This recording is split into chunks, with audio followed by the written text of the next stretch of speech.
What's up, gearheads and auto aficionados? Want to hear a story of a car company born of pure passion, grit, and a burning desire to compete on the racetrack?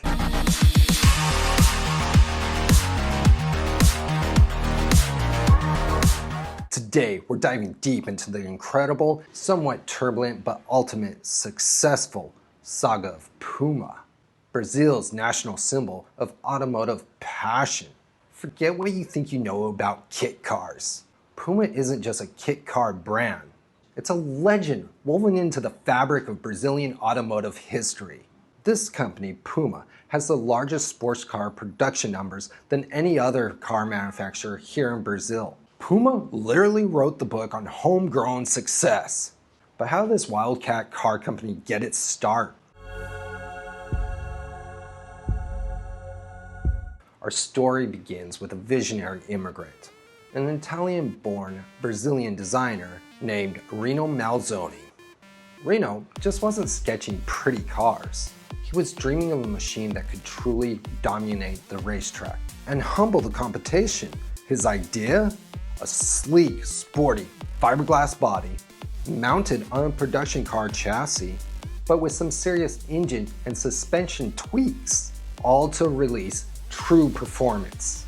This wasn't just a daydream. Rino, taking this idea to his farm deep in the interior of São Paulo, and with the help of Brazil DKW, who supplied an engine and a chassis, a beast was born. Their mission was to dethrone Willys at the Interlargo competition. In 1964, this prototype hit the track. This lightweight marvel, powered by a front-mounted 980cc 3-cylinder DKW engine, was an instant sensation. In 1964, racking up 5 wins at Interlagos, and absolutely dominated all the races the year following. Talk about an entrance! Immediate success. And you know what happens next? Car enthusiasts flock together. In 1965, Sociedade Automoveis Luma Marioleta was established the following year. It was founded by a crew of passionate petrol heads. The first production model was the GT Manzoni.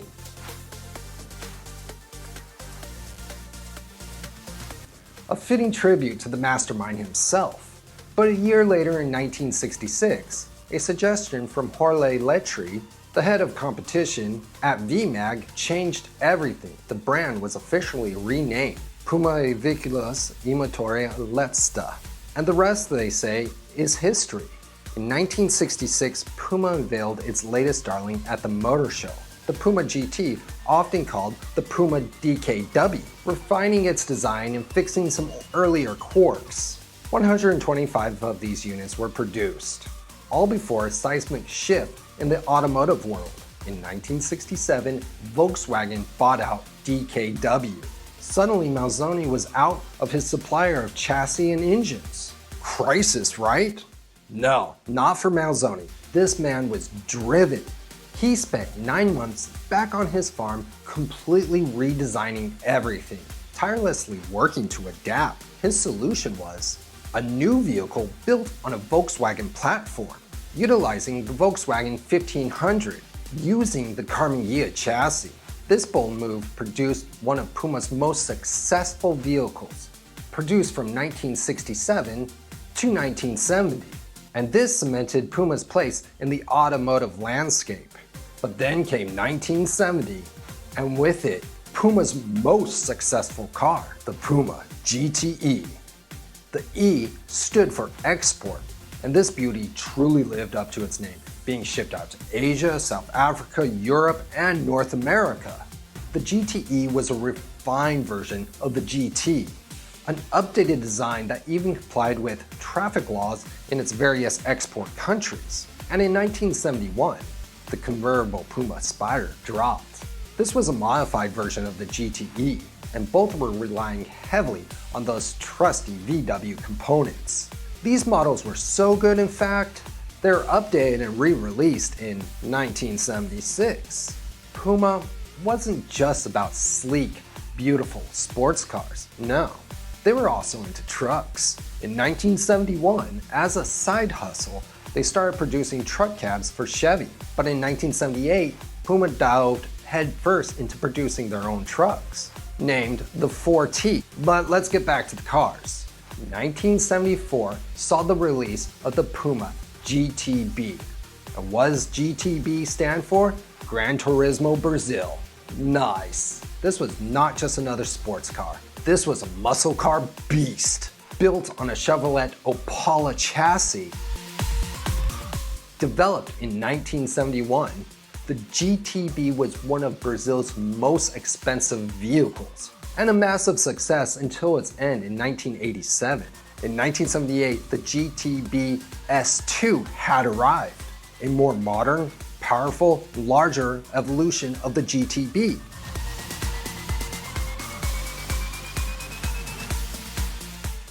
In 1979, tragedy hits. At the age of 62, the visionary founder and creator of Puma, Rino Mazzoni, passed away. His legacy, however, was far from over. The early 1980s brought tough times to Puma. Financial and structural difficulties, compounded by a devastating fire that ripped through their factories. The company, nearly broken, thought a revival would be exactly what they needed. Their saving grace. They began developing the P016, an ambitious new model with its own chassis, modern suspension, and a water-cooled engine. Progression. Unfortunately, the costs were too high and the idea was scrapped. The P016 was cancelled. In parallel, the P018 project was developed, still utilizing the Volkswagen mechanics, but with a fresh body. The P018 was released in 1981, but due to Puma's issues, they eventually ceded their rights in 1985 to Ricardo Veículos out of Paraná, who continued to produce Pumas for a limited time. A few years later, Alfred Matias Veículos bought out Araucaria and the Puma rights. They continued with new models, but with some design modifications and the Chevrolet Opala engine. And then in 1990, tragedy strikes again. Nivio de Paula passed away in an accident, compounding the company's woes. Puma sports cars limped along for a bit longer, until 1993, before being discontinued with Alfred Matias focusing on trucks. Finally, in 1999, Alfred Matias stopped all Puma production, and the rights returned to Puma Industrial Veículos. The story of Puma is more than just cars. It's a testament to Brazilian ingenuity,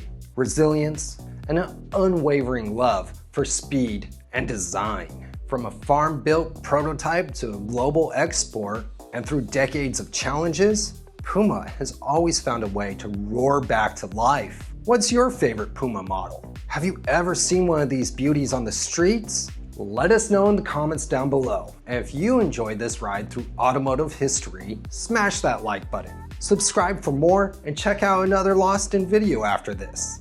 And with that being said, I'll see you on the flip side. Until próxima. Ciao, ciao.